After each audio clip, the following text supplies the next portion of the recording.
नमस्कार विद्यार्थी मित्रांनो, पुन्हा एकदा एक नवीन आशय, एक नवीन विषय अर्थात डिझास्टर मॅनेजमेंटचा दुसरा भाग मी तुमच्यासाठी घेऊन आलेलो आहे. यासारखेच इतर विषयाचे सुद्धा MCQs एकूण 4-4 पार्टमध्ये याच चॅनलवर आपल्याला उपलब्ध होऊ शकतात. तुम्ही ते व्हिजिट देऊन पाहू शकता. तत्पूर्वी एक विनंती आहे विद्यार्थी मित्रांनो, की जे विद्यार्थी नवीन असतील, ज्यांनी अजूनही माझं चॅनल सबस्क्राईब केलं नाही, त्यांनी कृपया सबस्क्राईब करा आणि हो, सगळ्यात महत्त्वाचं की बेल आयकॉनसुद्धा ऑन करणं आवश्यक आहे. दुसरी एक महत्त्वाची विनंती आहे, की जर या चॅनलवर काही जाहिराती येत असेल, तर कृपया एक विनंती आहे, की पूर्ण जाहिरात पहा, स्किप करू नका, ही आपल्याला कळकळीची विनंती आहे. चला तर आजच्या या विषयामध्ये नवीन MCQs कोणकोणत्या दिलेल्या आहेत, त्या संदर्भातला आपण विचार करूया.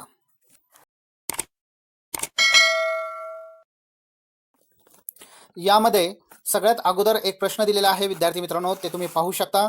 यामध्ये धोका आणि आपत्तीचे वर्गीकरण प्रामुख्याने आणि खाली पर्याय दिलेले आहेत. भौतिक व रसायन, नैसर्गिक व मानवी प्रेरित, त्यानंतर शारीरिक व मानवी आणि सामाजिक आणि सांस्कृतिक या संदर्भातले हे 4 ऑप्शन आहे. जे विद्यार्थी इंग्लिश मीडियमचे असतील, ज्यांना हे वाचन आवश्यक आहे, त्यांनी म्यूट वाचनही या संदर्भात ते करू शकतात आणि प्रॉपर उत्तर कोणतं आहे या प्रश्नाचं असंही ते शोधू शकतात. आणि जे विद्यार्थी मराठी मीडियमचे आहे, त्यांनी आपल्या मनामध्ये एक प्रश्न ग्राह्य धरायचा आहे, जेणेकरून जेव्हा याचं उत्तर मी सांगेल तेव्हा किती प्रश्न आपले जे आहेत त्यांचं उत्तर जे आहे किती बरोबर येतं या संदर्भातलं तुम्ही तर्क लावू शकता. तर या प्रश्नाचं उत्तर कोणतं आहे ते आता आपण पाहूया. प्रश्न क्रमांक 1चं उत्तर आहे विद्यार्थी मित्रांनो ब, अर्थात नैसर्गिक व मानवी प्रेरित, नॅचरल अँड ह्युमन इंड्युस्ड असा त्याचा अर्थ आहे. प्रश्न क्रमांक 2 आहे, धोका म्हणजे अशी परिस्थिती असते जिथे नैसर्गिक आपत्तींचा धोका असतो किंवा मालमत्तेचा धोका व आपत्तीपासून जगणे असते किंवा आपत्तीच्या परिणामांची धमकी असते किंवा एक प्रकारे पर्याय क्रमांक अ, ब, क बरोबर आहे. तर या 4ही पर्यायाचा जर आपण विचार केला आणि एक काळजीपूर्वक याचं उत्तर काय असू शकतं या संदर्भात जर आपण माहिती घेतली तर आपल्याला याचं उत्तर सहज सापडू शकतं. आणि याचं उत्तर जे आहे विद्यार्थी मित्रांनो ते ब असं दिलेलं आहे. मालमत्तेला धोका व आपत्तीपासून जगणे हे या ठिकाणी दिलेलं आहे.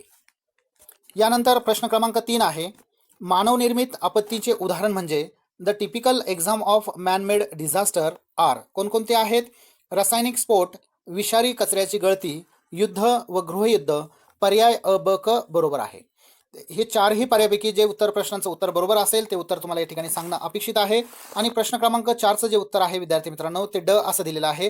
पर्याय अ, ब, क बरोबर आहे. दुसरा प्रश्न आहे, समाजात आपत्तीचे परिणाम काय आहेत? पर्याय क्रमांक ब, क, ड बरोबर आहे. जीव गमावणे, त्यानंतर मालमत्तेचं नुकसान आणि पर्यावरणाची हानी. तर प्रश्न क्रमांक 4चं जे उत्तर आहे या ठिकाणी दिलेलं आहे ए, अर्थात अ. पर्याय अ, ब, क बरोबर आहे. प्रश्न क्रमांक 5वा आहे, भूकंपाचा वैज्ञानिक अभ्यास करणे म्हणजे ते कशा सायंटिफिक स्टडी कशा पद्धतीने केली जाते या अनुषंगाने हा प्रश्न आहे. तो भूकंप आहे का किंवा भूकंपशास्त्र आहे का किंवा दोन्ही अ आणि ब दोन्ही आहे का, वरीलपैकी काहीही नाही. तर याचं उत्तर आपल्याला या ठिकाणी द्यायचं आहे प्रश्न क्रमांक 5चं जे उत्तर आहे विद्यार्थी मित्रांनो, ज्या वैज्ञानिक अभ्यास करणे म्हणजे एक प्रकारे भूकंपशास्त्राचा अभ्यास करणे, त्यामुळे याचं उत्तर जे आहे ते ब असं या ठिकाणी दिलेलं आहे. प्रश्न क्रमांक 6 आहे, भूकंपाची तीव्रता मोजण्यासाठी वापरल्या जाणाऱ्या यंत्राचे नाव काय आहे? सुधारित मर्कल्ली स्केल आहे का, मेट्रोलॉजिकल स्केल आहे का, व्हर्निकल स्केल आहे का किंवा बॅरोमीटर आहे का? तर कोणत्या यंत्राने हे मोजता येतं तीव्रता या संदर्भातला हा प्रश्न आहे. आणि याचं उत्तर जे आहे विद्यार्थी मित्रांनो ते आहे अ, सुधारित मर्कल्ली स्केल जे आहे ते या तीव्रता मोजण्यासाठी या यंत्राचा वापर होत असतो. प्रश्न क्रमांक 7 आहे, उष्णकटिबंधीय चक्रीवादळाचे मुख्य परिणाम काय आहेत? भयंकर वारा, जोराचा पाऊस, वादळ लाटा. पर्याय अ, ब, क बरोबर आहे. तर या 4ही ऑप्शनपैकी आपल्याला जे योग्य ऑप्शन असेल त्यावरच आपल्याला या ठिकाणी क्लिक करायचं आहे. अर्थात याचं उत्तर आहे ड, पर्याय क्रमांक अ, ब, क बरोबर आहे.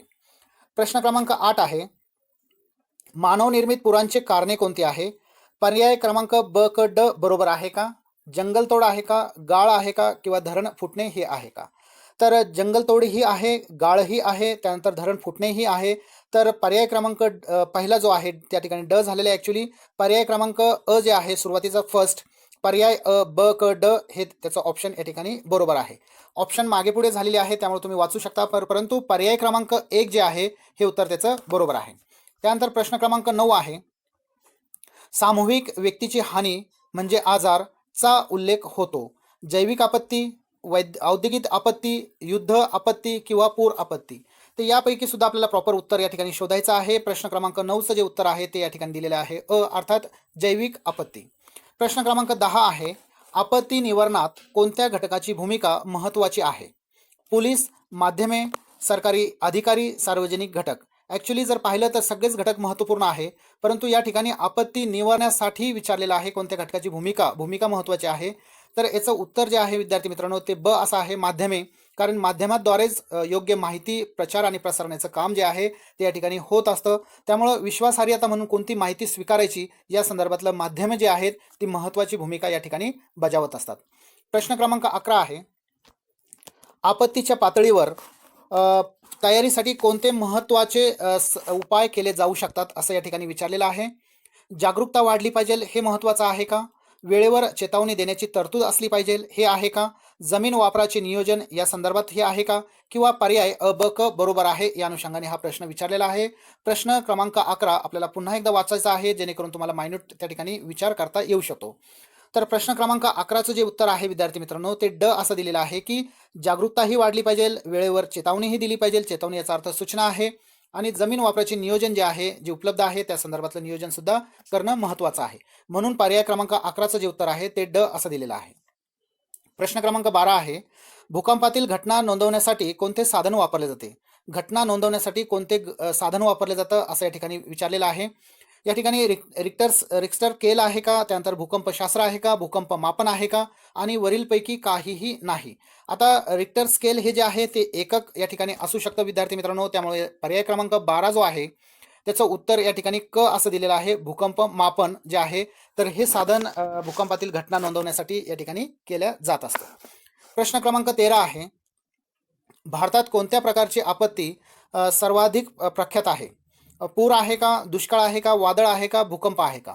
हे सगळ्याच गोष्टी येत असतात, परंतु भारताच्या दृष्टीने हे विचारलेलं आहे. त्यामुळे प्रश्न क्रमांक 13चं उत्तर आहे ए असं दिलेलं आहे, पूर. प्रश्न क्रमांक 14 आहे, उत्तरी गोलार्धातील तापमानात 1.2 डिग्री सेल्सिअस तापमान वाढविण्यास कोणत्या ज्वालामुखीचा उद्रेक जबाबदार आहे? भुज, एटना, काक्राटोआ आणि माउंट पिनाटुबो असं या अर्थाने ही नावं आहेत, ही कन्सेप्ट आहे, संकल्पना आहेत. तर याचं उत्तर जे आहे प्रश्न क्रमांक 14चं ते क असं दिलेलं आहे, काक्राटोआ हे उत्तर त्याचं बरोबर आहे. प्रश्न क्रमांक या ठिकाणी 14चं झालेलं आहे. प्रश्न क्रमांक 15 आहे, ज्वालामुखीची आपत्ती कमी करण्यासाठी प्रमुख नियंत्रित यंत्रणा कोणती आहे? उद्रेक होण्याच्या लवकर चेतावणीबद्दल भविष्यवाणी करणे, वेळेवर उत्क्रांती आणि मदत कार्य, दोन्ही अ आणि ब बरोबर आहे का? वरीलपैकी काहीही नाही. तर प्रश्न क्रमांक 15चं जे उत्तर आहे विद्यार्थी मित्रांनो ते क असं दिलेलं आहे, दोन्ही अ आणि ब. याचा अर्थ वरील जे ऑप्शन आहे ते दोन्हीही बरोबर आहे. प्रश्न क्रमांक 16चं उत्तर आहे या ठिकाणी दिलेला आहे. प्रश्न क्रमांक 14चा आपण पाहिलेला आहे. 15चं क आहे, दोन्ही अ आणि ब. आणि त्यानंतर प्रश्न क्रमांक 16 जो आहे त्या ठिकाणी दिलेला आहे, उद्रेक होण्याच्या अगोदर चेतावणी देण्याच्या भविष्यवाणीसाठी कोणती यंत्रणे वापरली जातात? विद्युत अंतर उपाय आहे का? टिल्ट मीटर आहे का? GPS आणि उपग्रह इफरिंग रायडर आहे का? त्यानंतर पर्याय अ, ब, क बरोबर आहे का? तर प्रश्न क्रमांक 16चं जे उत्तर आहे त्या ठिकाणी आपल्याला थोडासा विचारपूर्वक द्यावा लागणार आहे. आणि याचा पर्याय जो आहे तो ड असं दिलेला आहे, पर्याय अ, ब, क बरोबर आहे. म्हणजे तीनही साधनांचा यंत्रांचा वापर या ठिकाणी केला जातो. प्रश्न क्रमांक 17 आहे, भूकंपानंतर खालीलपैकी कोणती आपत्ती उद्भवू शकते? त्सुनामी येऊ शकते का? तीव्र भूकंप होऊ शकतो का? भूस्खलन होऊ शकतं का? वरील पर्याय अ, ब, क बरोबर आहे. तर विद्यार्थी मित्रांनो 17चं जे उत्तर आहे ते अतिशय सोपं आहे. पर्याय क्रमांक ड आहे या ठिकाणी. याचा अर्थ त्सुनामी, तीव्र भूकंप आणि भूस्खलन हे कोणतीही आपत्ती भूकंपानंतर होऊ शकतात. भारताने सुद्धा या प्रकारचे काही आपत्तीज अनुभवलेल्या आहेत. प्रश्न क्रमांक 18 आहे, पुढीलपैकी कोणते विधान चुकीचे आहे? प्लेटच्या हद्दीत भूकंप होतात हे विधान बरोबर आहे का? मोठ्या भूकंपाची वेळ व स्थान याचा अंदाज आगाऊ व्यक्त केला जाऊ शकतो हे आहे का? किंवा सामान्य व रिव्हर्स आणि स्ट्राईक स्लिप फॉल्टिंगमुळे भूकंप होऊ शकतात? किंवा पी लाटा यस लहरी आणि पृष्ठभागाच्या दोन्ही लाटापेक्षा वेगवान प्रवास करतात? आता ज्या विद्यार्थ्यांनी अनेक रेफरन्स बुक वाचले असेल त्यांना याचं उत्तर सहज मिळू शकतं विद्यार्थी मित्रांनो. आणि पर्याय क्रमांक 18चं जे उत्तर आहे ते या ठिकाणी दिलेलं आहे, ब असं दिलेलं आहे, बी मोठ्या भूकंपाची वेळ व स्थान याचा अंदाज आगाऊ व्यक्त केला जाऊ शकतो हे उत्तर या ठिकाणी बरोबर आहे. प्रश्न क्रमांक 19 आहे, राष्ट्रीय आपत्ती जोखीम कमी करण्याचे भागधारक खालीलपैकी कोणत्या एजन्सी आहेत, असा शब्दप्रयोग केलेला आहे. त्यामुळे प्रत्येकाने प्रश्न जो आहे तो काळजीपूर्वक वाचणं आवश्यक आहे. बऱ्याच वेळेस जेव्हा मागच्या वर्षी सुद्धा MCQ ज्या झालेल्या होत्या अनेक विद्यापीठामध्ये, केवळ प्रश्न व्यवस्थित न आकलन झाल्यामुळे अनेक विद्यार्थ्यांची उत्तरं ही चुकलेली होती. परंतु प्रत्येक प्रश्न हा काळजीपूर्वक तुम्हाला वाचायचा आहे विद्यार्थी मित्रांनो, कारण विद्यापीठाच्या या काळामध्ये ऑनलाईनच एक्झाम होऊ शकतात, हे नाकारता येत नाही. त्यामुळे पर्याय व्यवस्थित वाचण्याची सवय आपण करून घेतली पाहिजे. प्रश्न क्रमांक 19 जे उत्तर आहे ते ब असं आहे, राष्ट्रीय आपत्ती कार्यालय. प्रश्न क्रमांक 20 आहे, स्ट्रक्चरल आणि गैर संरचनात्मक उपाय जोखीम कमी करण्याच्या उपायांच्या उच्च श्रेणीचे घटक आहेत. सामाजिक आर्थिक उपाय, शारीरिक उपाय, पर्यावरणीय उपाय आणि नंतरची आपत्ती उपाय. तर प्रश्न क्रमांक 20 जो आहे त्याचं उत्तर या ठिकाणी ड असं दिलेलं आहे, अर्थात डी, नंतरची आपत्ती उपाय हा या ठिकाणी महत्त्वाचा फॅक्टर जो आहे किंवा ऑप्शन जे आहे ते या ठिकाणी सांगितलेलं आहे. त्यानंतर प्रश्न क्रमांक जे आहे त्या ठिकाणी दिलेला आहे. विद्यार्थी मित्रांनो, प्रश्न क्रमांक 20 मध्ये अशी एक शक्यता असू शकते की शारीरिक उपाय हा ऑप्शन जो आहे तो कदाचित या ठिकाणी बरोबर असू शकतो. जर या संदर्भातले काही प्रश्न उत्तर तुम्हाला कळाली तर मला नक्कीच कॉमेंट्स बॉक्समध्ये कळवा.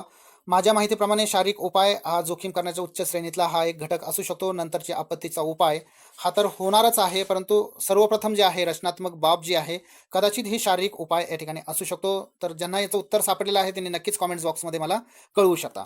प्रश्न क्रमांक 21 आहे, धोके व आपत्ती निवारण उपायांसाठी कोणते प्रकारचे प्रमुख उपाय आहेत, असा शब्दप्रयोग आहे. यामध्ये सार्वजनिक शमन उपाय आहे, सामुदायिक शमन उपाय आहे, दोन्ही अ आणि ब बरोबर आहे आणि वरील पर्याय नाही अशा अनुषंगाने विचारलेला आहे. पर्याय क्रमांक जो आहे 21 क्रमांकाचा तो क असं दिलेला आहे, दोन्ही अ आणि ब या ठिकाणी बरोबर आहे. प्रश्न क्रमांक 22 आहे, मानक ऑपरेटिंगसाठी मुख्य सूचना पद्धती काय आहे? शोध आणि बचाव, वैद्यकीय सहाय्यक, आकस्मिक व्यवस्थापन, पर्याय अ ब क बरोबर आहे. प्रश्न क्रमांक 22 जे उत्तर आहे या ठिकाणी ड असं दिलेलं आहे, पर्याय अ ब क जे आहे ते बरोबर आहे.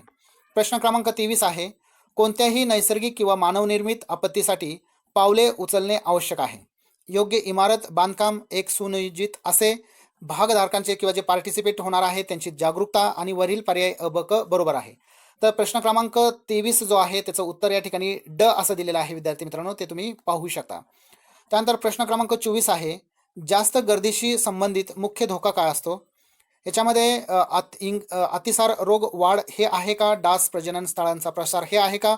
उपद्रवी समस्या निर्माण करणे हे आहे का? किंवा क्षययुक्त पदार्थांचे वाढलेले प्रदर्शन हे आहे का? तर प्रश्न क्रमांक 24चं जे उत्तर आहे ते या ठिकाणी दिलेलं आहे. सगळ्यात महत्त्वाचं विद्यार्थी मित्रांनो की क जे आहे उपद्रवी समस्या निर्माण होतात हे उत्तर या ठिकाणी याचं बरोबर आहे. या संदर्भात सुद्धा एक उत्तर जे आहे याचं बरोबर असू शकतं. पर्याय क्रमांक जे दिलेले आहे अ जे आहे अतिसार रोग वाढ, की ज्यामध्ये डायरियाचं डिसीज खूप वाढतं, हेही उत्तर या ठिकाणी मला समर्पक वाटतं. मात्र जर या संदर्भातले काही उत्तरं जर तुम्हाला मिळाली तर नक्कीच तुम्ही मला कॉमेंट्स बॉक्समध्ये कळू शकता.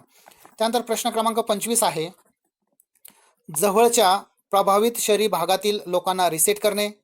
भविष्यातील प्रश्न आहे, आपत्ती व्यवस्थापनाचा मुख्य उद्देश कोणता आहे? या संदर्भात हा प्रश्न विचारलेला आहे. तर विद्यार्थी मित्रांनो, जवळच्या प्रभावित शहरी भागातील लोकांना रिसेट करणं हे आहे का? भविष्यातील व्यवस्थापन उद्दिष्टांसाठी मौल्यवान डेटा संग्रह करणे हे आहे का? किंवा भविष्यातील आपत्तीच्या परिणामाचा प्रतिकार करण्यासाठी सांडपाणी व पेयजल प्रक्रिया सुविधा जी आहे ती सुदृढ करणे हे आहे का? किंवा पूर्व आपत्कालीन ठिकाणी समुदाय सेवा सुविधा आणि निवासस्थाने पुनर्रचित करणे हे आहे का? तर पर्याय क्रमांक जो 25 आहे त्याचं सुद्धा उत्तर जे आहे विद्यार्थी मित्रांनो या ठिकाणी ड असं दिलेलं आहे. पूर्व आपत्कालीन आपत्कालीन ठिकाणी समुदाय सेवा सुविधा आणि निवासस्थाने पुनर्रचित करणे हे उत्तर त्याचं बरोबर आहे. पुन्हा एकदा मी प्रश्न क्रमांक जो आहे तो 24 कडे मी जाणार आहे. याचं उत्तर जे आहे अतिसार रोग वाढ हेच उत्तर या ठिकाणी विद्यार्थी मित्रांनो बरोबर आहे. तुम्ही पुन्हा एकदा कन्फर्म करू शकता. तर ही होती विद्यार्थी मित्रांनो सर्व 25 प्रश्न की जे तुम्हाला देणं मला खूप आवश्यकता या ठिकाणी आहे.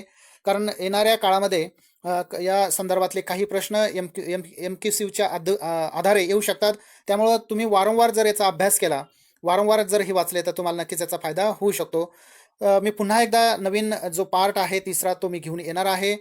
तत्पूर्वी जे विद्यार्थी नवीन असतील ज्यांनी अजूनही माझं चॅनल सबस्क्राईब केलं नाही त्यांना विनंती की माझं चॅनल सबस्क्राईब करा व जास्तीत जास्त विद्यार्थ्यांपर्यंत चॅनल पोहोचवणं ही तुमची जबाबदारी आहे, कारण हे सगळं आम्ही तुमच्यासाठीच करत असतो विद्यार्थी मित्रांनो. चला तर मला परवानगी द्या पुन्हा एकदा नवीन कार्यासाठी. तोपर्यंत जय हिंद, जय भारत.